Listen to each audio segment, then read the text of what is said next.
हरे राम हरे राम राम राम हरे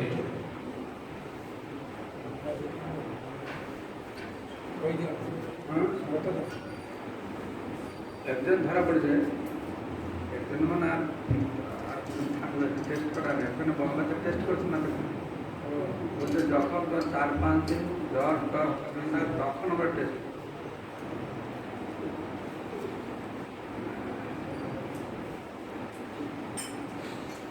ओम ज्ञानञ्जनशलाकया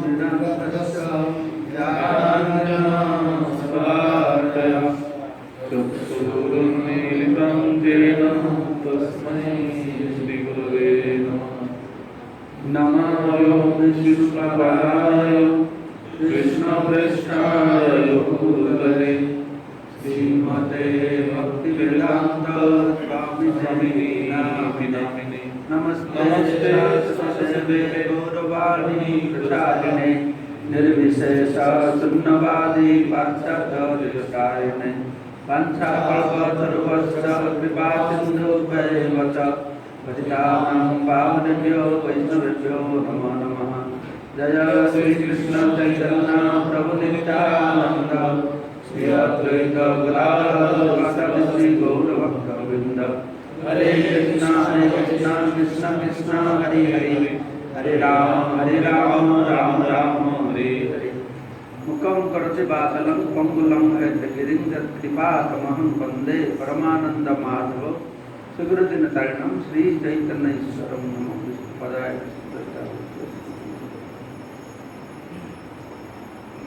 कौन श्लोक ছিল 135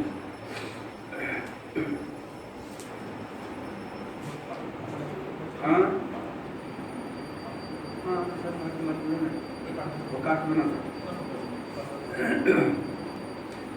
तो कल के আমরা আলোচনা করছিলাম এই যে শ্লোকটি এই গৌড়ীয় বা বাংলার ব্রাহ্মণ মহাপুরুষ উদ্দেশ্যে রচনা করেছিলেন তা সরস্বতী দেবী এই শ্লোকের কিভাবে তার ব্যাখ্যা করছে তুমি প্রকৃত তত্ত্ব না জেনে যা নয় তাই লিখেছ।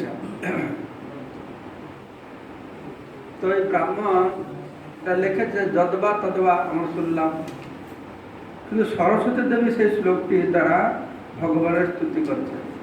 আমরা দেখেছি ভাগবতের এরকম অসুরেরা অনেক দৃষ্টান্ত আছে ভগবানকে গালি দিচ্ছে, আমাদের আচার্যরা সরস্বতী দেবীর পক্ষ থেকে তার অর্থটি কিরকম বলছেন। তো সেটা কত দৃষ্টান্ত দিয়ে ওখানে বর্ণনা করা আছে। জৈছে ইন্দ্র দৈত্যাদি করে কৃষ্ণের ভর্ষণ, সেই শব্দে সরস্বতী করেন স্তবন। ঠিক যেভাবে দেবরাজ ইন্দ্র এবং অসুরেরা কৃষ্ণকে ভর্ৎসনা করেন, তো সেই সেই শব্দের দ্বারা সরস্বতী দেবী শ্রীকৃষ্ণের স্তব করেন। ইন্দ্র যখন ভগবান গিরিগোবর্ধন ধারণ করলেন, ভগবান সম্পর্কে বিভিন্ন কটূক্তি ব্যবহার করেছিলেন।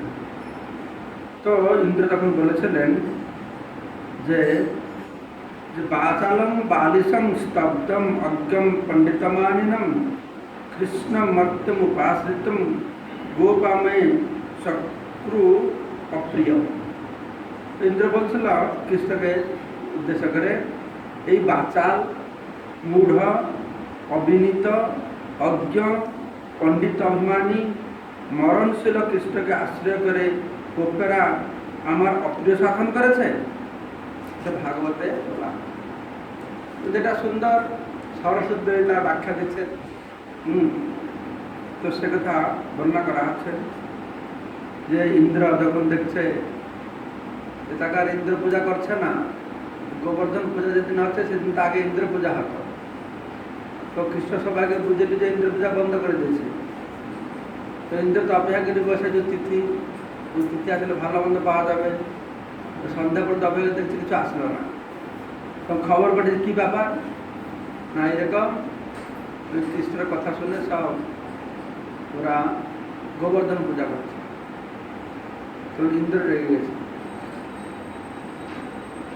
ইন্দ্র কি বলছে কৃষ্ণকে? মরণশীল কৃষ্ণ, অজ্ঞ, অবিনীত, মূঢ়। তো এইটি হচ্ছে পরম ব্রহ্মের একটা গুণ।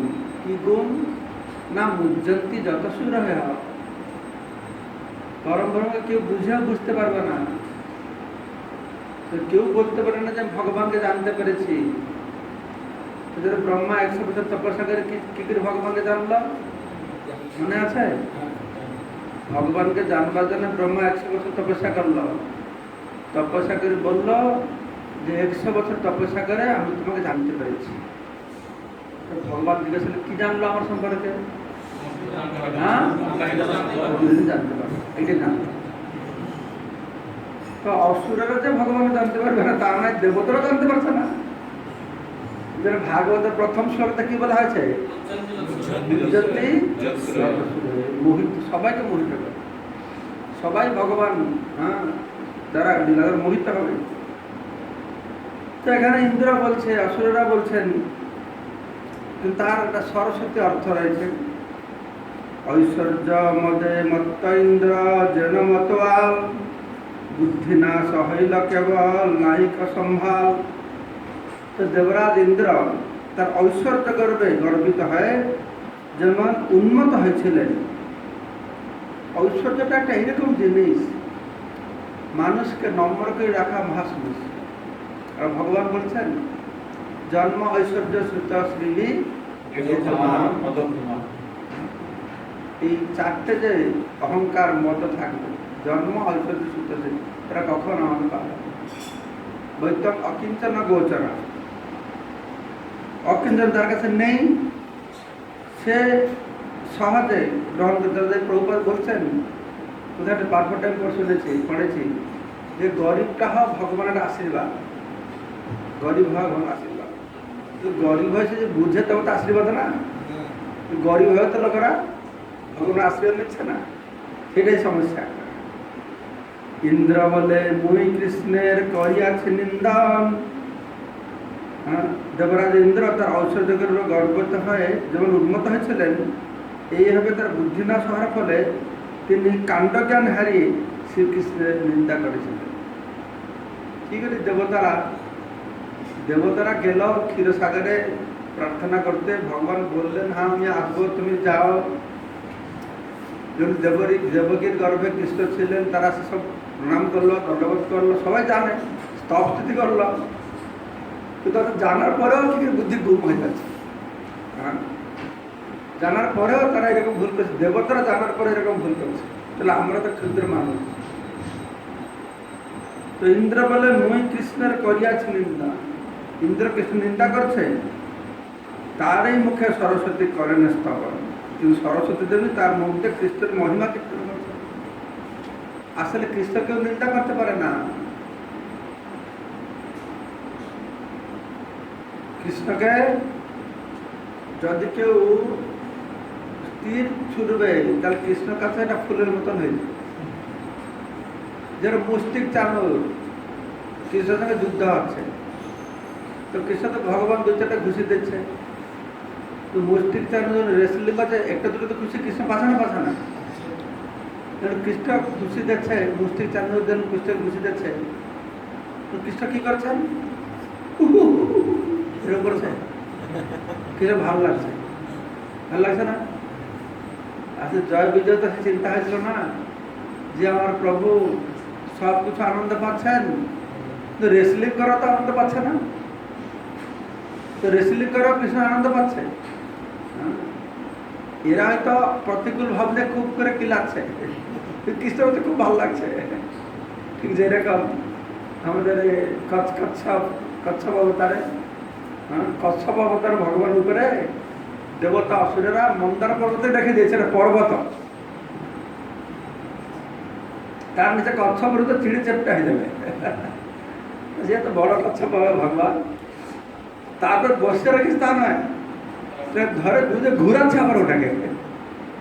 তো ভগবান কি কষ্ট লাগছে? ভগবান মনে করছে ভালো চুলকানি দিচ্ছে আমাকে। তো ভগবান প্রতি যা কিছু করবে, কারণ তিনি হচ্ছেন আনন্দম ব্রহ্ম, আনন্দময় প্রাসাদ। আনন্দ ঘন বিগ্রহ এ ভগবানের গালি দিলেও সরস্বতী অর্থে তার আলাদা অর্থ হয়ে যাচ্ছে। তো আমরা পড়ব, এই শ্লোকটা ব্যাখ্যা করেছেন, বাচাল কহিয়ে বেদ প্রবর্তক ধন্য। বাচাল শব্দটির মাধ্যমে ও বলছে বাচাল, বাচালং মানে বাচাল। বাচাল মানে কি? বেশি কথা বলে বাচাল। তো এই শব্দটির মাধ্যমে বেদের প্রবর্তক, তার অর্থ হচ্ছে বেদ, যে যিনি বেদ প্রবর্তন করেছেন তাকে যে বাচাল। তো ইন্দ্র বলছে আমি গালাগালি দিলাম, বাচাল অনেক বকেটে, নাকি বকেটে? বকেটে জানা শব্দ আছে বাংলায়, অনেক বকে। কে কে বলে? যে বকেটে বকাটে বলে না, শব্দটা বলছিল না, বকেটে বকাটে। তো কিন্তু সরস্বতী দেবীর অর্থ বেদের প্রবর্তন। বালিশ তথাপি শিশু প্রায় গর্ভশূন্য। তো সে বলছে বালিশ, বালিশ মানে একদিকে হচ্ছে মূর্খ, আর শব্দটির অর্থ হচ্ছে শিশুর মতন সরল। বালিশ শিশুর মতন সরল। শ্রীকৃষ্ণ যদিও বেদের প্রবর্তক, তথাপি তিনি শিশুর মতন গর্বহীন, তার কোনো গর্ব নেই, অহংকার নেই। বন্দ্যভাবে অনম্র স্তব্ধ শব্দে কয়, যাহা হইতে অন্য বিজ্ঞ নাহি সে অজ্ঞ হয়। যার বন্দনীয় কেউ নেই তাকে বলছে না যে অবিনীত, অনম্র, নম্র নয়, বিনীত নয়, তো তাকে সরস্বতী বর্ণনা করছেন। তার মানে কি? অবিনীত মানে কি? তার কাছে বিনয় হবার কেউ লোক নাই, মানে সে কার কাছে বিনয় হবে না। যার বন্দনীয় কেউ নেই, সে কাউকে বন্দনা করবে না, তাকে বলা হয় অনম্র। এইটি স্তব্ধ শব্দের অর্থ। যেহেতু কৃষ্ণের থেকে বিজ্ঞ আর কেউ নেই, তাই তাকে বলা হচ্ছে অজ্ঞ। কি হচ্ছে অজ্ঞ মানে মূর্খ। সরস্বতী অর্থ কি হচ্ছে না, কৃষ্ণের কাছ থেকে আর কেউ বিজ্ঞ নেই। পণ্ডিতের মান্য পাত্র হয় পণ্ডিত মানি, তথাপি ভক্ত বৎসল্যে মনুষ্য অভিমানী। তো এখানে বলছে যে পণ্ডিত অভিমানী, কৃষ্ণ হচ্ছে খুব পণ্ডিত বলে মনে করে। তো এখানে কি বলছে? পণ্ডিত অভিমানী মানে কি? পণ্ডিত মানি মানে সেই রকম যে পণ্ডিতরা তাকে মান্য করে, তার অর্থ হচ্ছে কি পণ্ডিতরা মান্য করে, পণ্ডিতের মান্য পাত্র। পণ্ডিত মানি শব্দটি অর্থ হচ্ছে কৃষ্ণ সমস্ত পণ্ডিতের মান্য। তবুও ভক্ত বাৎসল্যতা হেতু কৃষ্ণ একজন সাধারণ মানুষের মতো লীলাবিলাস করছেন, তাই তাকে বলা হচ্ছে মর্ত্য মানে মরণশীল। তিনি সমস্ত পণ্ডিতদের মান্য হলেও সাধারণ শিশুর মতন তিনি লীলাবিলাস করছেন। তো সেরকম জরাসন্ধের কথা বলা আছে, পড়া জরাসন্ধ কহে কৃষ্ণ পুরুষ অধম, তোর সঙ্গে না বুঝিমু যাহি বন্ধু হন।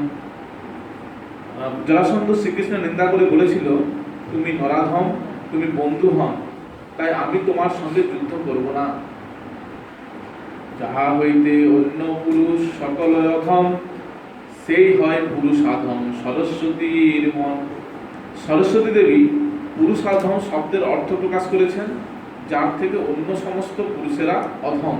মানে জরাসন্ধ বলছে তুমি পুরুষদের মধ্যে অধম, পুরুষাধম, পুরুষোত্তম পুরুষাধম, ঠিক আছে? তো বলছে তুমি অধম। সরস্বতী অর্থ কি না, যার কাছে সবাই অধম। সরস্বতী পুরুষোত্তম শব্দের অর্থ প্রকাশ করছেন, যার থেকে অন্য সবাই হচ্ছে অধম। যেই পুরুষ থেকে সবাই হচ্ছে অধম তাকে বলে পুরুষাধম। তারপরে বাঁধে সবারে তাতে অবিদ্যা বন্ধু হয়, অবিদ্যা নাশক বন্ধু হন শব্দে হয়। মায়া বা অবিদ্যা সকলকে জড়জগতের বন্ধনে বেঁধে রাখে, তাই মায়াকে বলা হয় বন্ধু। অতএব সরস্বতী দেবী বন্ধু হন শব্দের দ্বারা শ্রীকৃষ্ণকে মায়া বা অবিদ্যা বিনাশকারী বলে সম্বোধন করেছেন।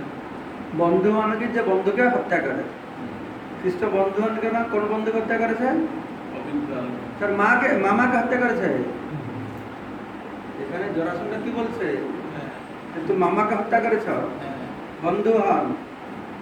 কি সরস্বতী অর্থ কি না সবাই বন্ধু আছে মায়া দেবী, সেটা মায়া সবাইকে বন্ধনে রেখেছে, তো সে মায়াকে হত্যা করে মানে খণ্ডন করে, হ্যাঁ সেজন্য তার নাম হচ্ছে বন্ধু হন।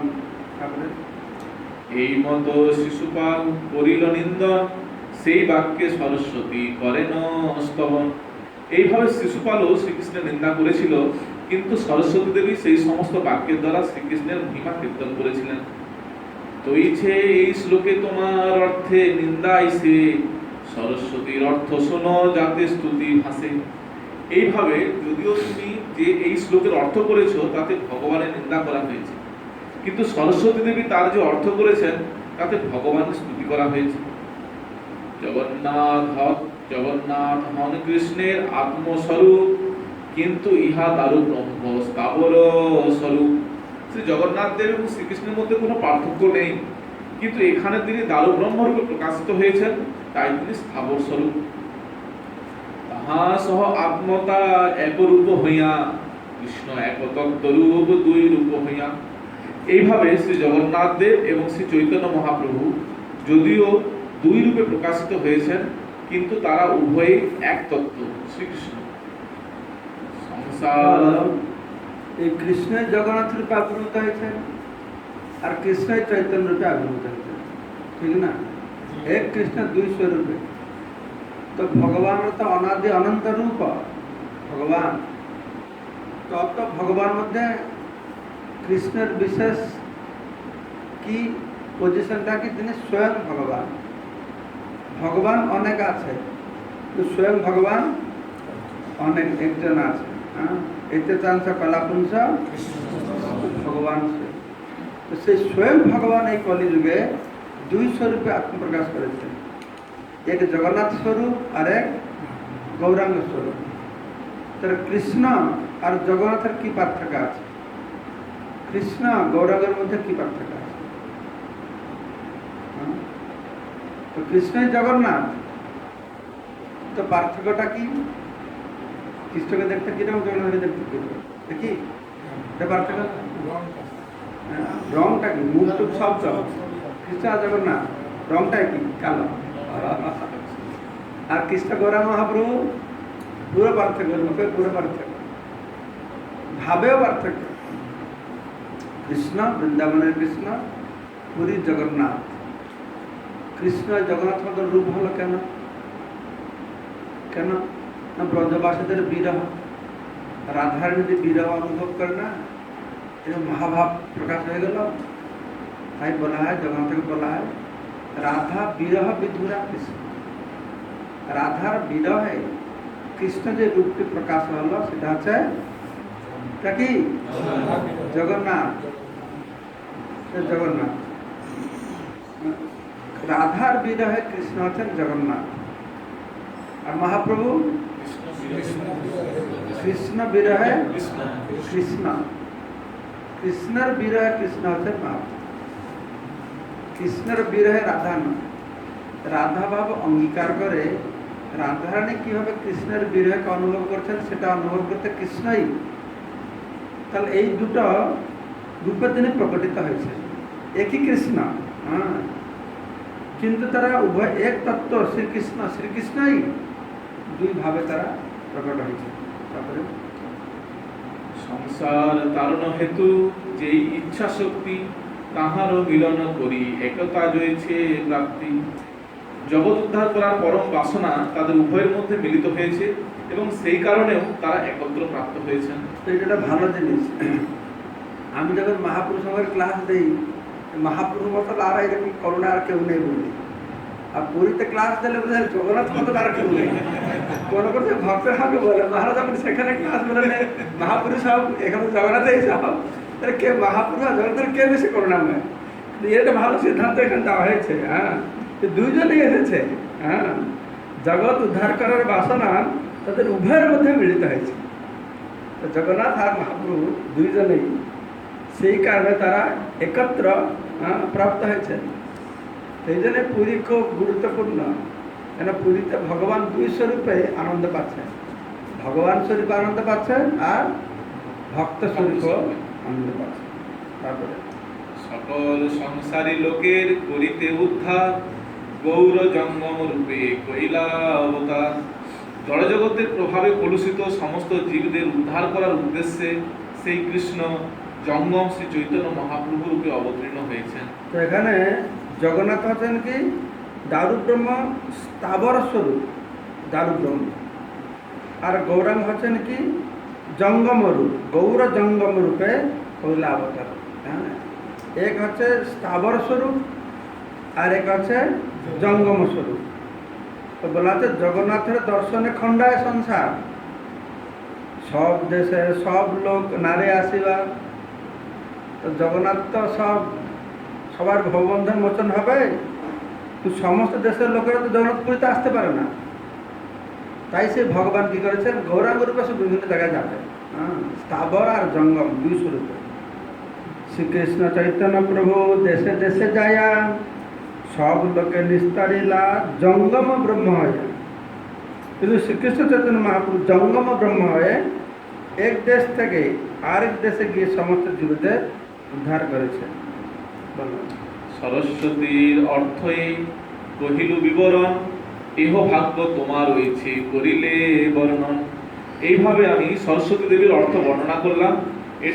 এটি তোমার পরম সৌভাগ্য যে তুমি শ্রী জগন্নাথ দেব এবং শ্রী চৈতন্য মহাপ্রভুকে এইভাবে বর্ণনা করেছ। কৃষ্ণে গালি দিতে করে নাম উচ্চারণ, সেই নাম হয় তার মুক্তির কারণ। কখনো কখনো শ্রীকৃষ্ণকে গালি দিয়ে কেউ তার নাম উচ্চারণ করে এবং এইভাবে ভগবানের নাম উচ্চারণ তার মুক্তির কারণ হয়। তবে সেই কবি সবার চরণে পড়িয়া সবারও শরণ লইল দন্তে তৃণ লইয়া। ছিল স্বরূপ দামোদর গোস্বামীর এই কথা শুনে সেই বঙ্গদেশীয় কবি সমস্ত ভক্তের চরণে পতিত হয়ে দন্তে তৃণ ধারণ করে তাদের সকলের শরণ নিলেন। তো এইটা হচ্ছে বৈষ্ণবের কৃপা। আগে যে আসলো গোপাল আচার্য আসলো না, সে মায়াবাদী ছিল, মায়াবাদী কৃষ্ণ অপরাধী। তাকে তো স্বরূপ দামোদর তাকে তো শুনলই না। তো কিন্তু একে কৃপা করে কথা শুনল, তো শুনে তারপরে সে বৈষ্ণব সান্নিধ্য পেল। সান্নিধ্য পাওয়ার পরে বৈষ্ণব কৃপা পেয়ে কি হলো না, সবার স্মরণ ধরল দ্বন্দ্বের তৃণলয়ে, তার মনোভাব সম্পূর্ণ পরিবর্তন হয়ে গেল। তো সে বঙ্গদেশে কবি কি করলো না, সমস্ত ভক্তের চরণে পড়ে দ্বন্দ্বের তৃণ ধারণ করে তাদের সকলের স্মরণ নিল। যদি অহংকারী হতো সে মানত না, আমার কথা এটি ঠিক হতো। কিন্তু যাই হোক, সে যেভাবে তার, আমার মনে তার লক্ষ্যটা ছিল মহাপ্রভু মহিমা গান করা। যেহেতু এক্সপার্ট নাই, হয়তো মহিমাটা একটু রসবাস হয়ে গেছে। তো উদ্দেশ্য ছিল সব, মানে মহাপ্রভু খাটো করা তার উদ্দেশ্য ছিল না, আর জগন্নাথকে খাটো করা তার উদ্দেশ্য ছিল না। তার উদ্দেশ্য ছিল ভগবানের মহিমাটা করা, কিন্তু ঠিকভাবে প্রকাশ করতে পারে না, তাই বৈষ্ণব তাকে সংশোধন করে ঠিক লাইনে দিয়েছে। সব ভক্ত তারে অঙ্গীকার কইলা, তার গুণ কহি মহাপ্রভুরে মিলাইলা।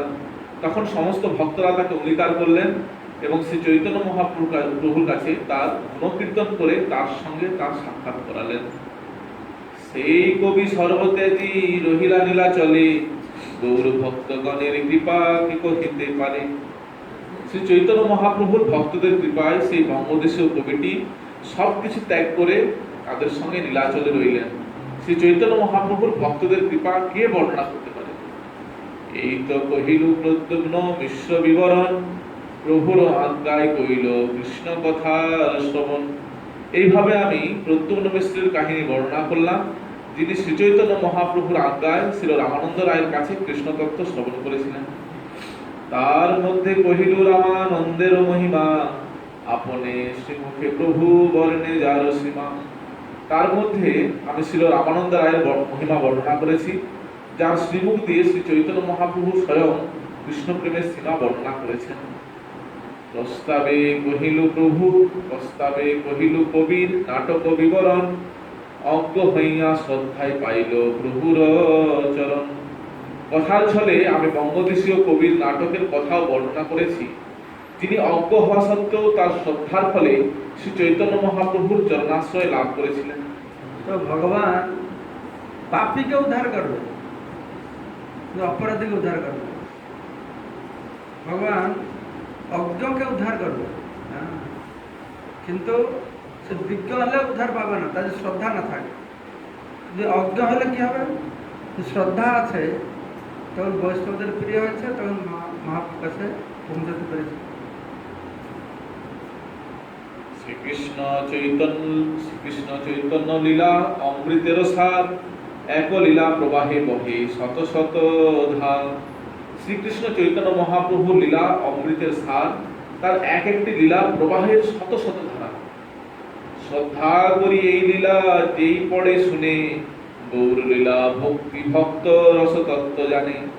যে শ্রদ্ধা করে লীলা শ্রবণ করে বা পাঠ করে, সেই শ্রী চৈতন্য মহাপ্রভু লীলার ভক্তি তত্ত্ব, ভক্ত তত্ত্ব এবং রসতত্ত্ব হৃদয়ঙ্গম করতে পারে। সবাই শ্রদ্ধা করে শুনতে হবে, ঢুলে ঢুলে শুনলে হবে না। রূপ রঘুনাথ পদে যার আস, চৈতন্য চরিতামৃত কহে কৃষ্ণদাস। শ্রী রূপ গোস্বামী এবং শ্রী রঘুনাথ দাস গোস্বামী শ্রীপাদ পদ্মে আমার পূর্ণতি নিবেদন করে এবং তাদের কৃপা প্রার্থনা করে তাদের পদাঙ্ক অনুসরণ পূর্বক আমি কৃষ্ণদাস শ্রী চৈতন্য চরিতামৃত বর্ণনা করছি।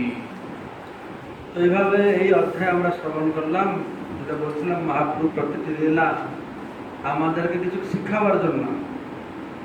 তো আমাদের শিখালেন যে কিভাবে রায় রামানন্দ তিনি শূদ্র হলেও সন্ন্যাস আর ব্রাহ্মণদেরকে জ্ঞান দিচ্ছেন, সন্ন্যাস ব্রাহ্মণরা গিয়ে শ্রবণ করছেন, এই কথাটা জানালেন আমাদেরকে। তারা কেউ উচ্চ বংশে জন্মগ্রহণ করছে বলে, উচ্চ আশ্রমে আছে বলে অহংকার গর্ব করা উচিত না, আমি ব্রাহ্মণ, আমি সন্ন্যাসী, অহংকার করা উচিত না। যেই কৃষ্ণ তত্ত্ববেতা সেই গুরু, তার কাছে কৃষ্ণ কথা শ্রবণ করতে হবে।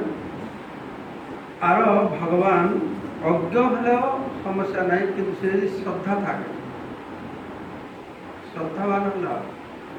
এই গ্রামে যে বুড়ো বুড়িরা দেখি শ্রদ্ধা তাদের, তারা গীতা ভাগবত তত্ত্ব জানে না, আমার তত্ত্ব বুঝে না, কিন্তু ঠিক ভোর 4টায় উঠে পড়বে, শীতের দিনে উঠে পড়বে, সবদিন তুলসীতে জল দেবে। হ্যাঁ, ঠিক করে দেবে, কিন্তু কত অত তত্ত্ব জানে না। স্নান করা, তত্ত্ব করা, ঠিক উপবাস ঠিক তারা পালন, তাদের একটা স্বাভাবিক তার প্রতি কি হয়ে গেছে, আসক্তি এসে গেছে। জ্ঞান না থাকলে কি হবে, তারা সরলভাবে থাকে। তাই বরঞ্চ বেশি জ্ঞান হলে বিভিন্ন রকম সন্দেহ আছে, তো সেই সন্দেহ দূরীভূত করতে আমরা আবার শাস্ত্র প্রমাণ খুঁজে বেড়াই। তো যারা সরলভাবে অজ্ঞ হয়েছে, শ্রদ্ধা আছে, তারা ভগবানকে আগে পায়।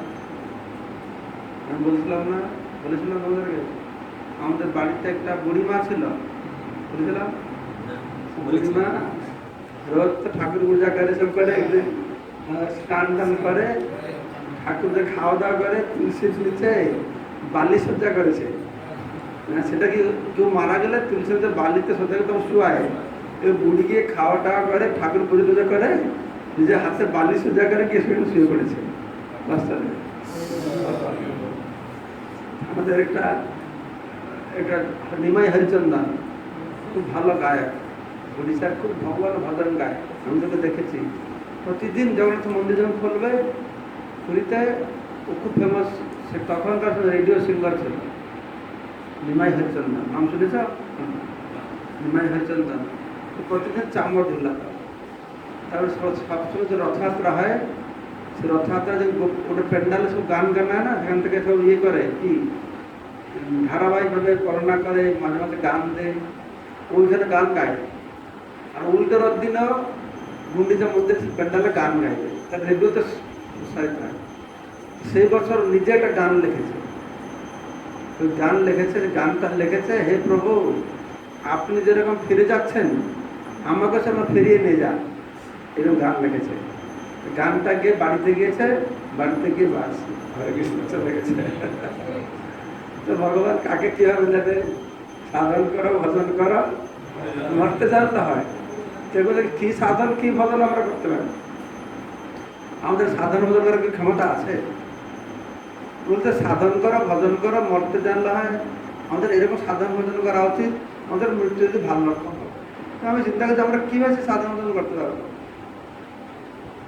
আমার যতদিন বেশি সাধারণ ভজন করে দেখতে চান তো সাধারণ ভজন কিছুই না এটা, কিন্তু এখনই দেখছি তুমি সাধারণ ভজন না করতে পারলে শ্রদ্ধা করে জানতে পারবেন। যদি শ্রদ্ধা থাকে তাহলে আমাদের যদি বেশি জ্ঞানও না থাকে, সাধারণ ভজন ততটা যদি পারঙ্গমতা না থাকে, তাহলে যদি শ্রদ্ধা থাকে তাহলে ভগবান কীভাবে তার প্রতিদান বেশি করে দিতে পারবে। তো সেই শিক্ষা মহাপ্রভু দিচ্ছেন যে আমাদের শ্রদ্ধা থাকা উচিত। আজকে এই অধ্যায় সমাপ্ত হলো, আর একটা অধ্যায় ষষ্ঠ পরিচিত আমাদের পাঠ করবো এই অঞ্চলীলা শ্রী চৈতন্য মহাপুরুষ সঙ্গে রঘুনাথ দাস গোস্বামীর মিলন। তো আগামীকালকে থেকে আমার এই লীলা শ্রবণ করবো। রঘুনাথ দাস সঙ্গে পুরীতে তার মিলন হলো, খুব সুন্দর। কীভাবে রঘুনাথ দাস ঘর বাড়ি ত্যাগ করে পুরী গেলেন। তো এটা আমাদের জানো ভক্তিগীতের একটা গান আছে এই ব্যাপারে, যে 12 দিন উপবাস থেকে তুমি কেউ গিয়েছেন, কেউ জানো? ভক্তটা গাইতে গৌর নিতে খুব সুন্দরভাবে গায়ে এটা ভাব জিজ্ঞাসা করবো। গানটা সুন্দর বর্ণনা আছে। রঘুনাথ দাস কীভাবে তাকে ঘর পরিত্যাগ করে গিয়ে পুরীতে গিয়েছিলেন। হ্যাঁ সেটা জানি না, ও পড়া উৎপন্ন করবো গায়ে কানে আমাদের ভক্তি কিন্তু আছে। এইখানে রহিল গ্রন্থ অমৃত লহরী বদন বলিয়া সবে বল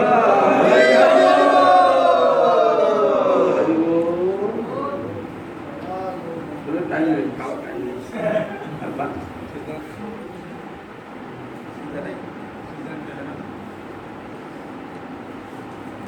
গান বাজানো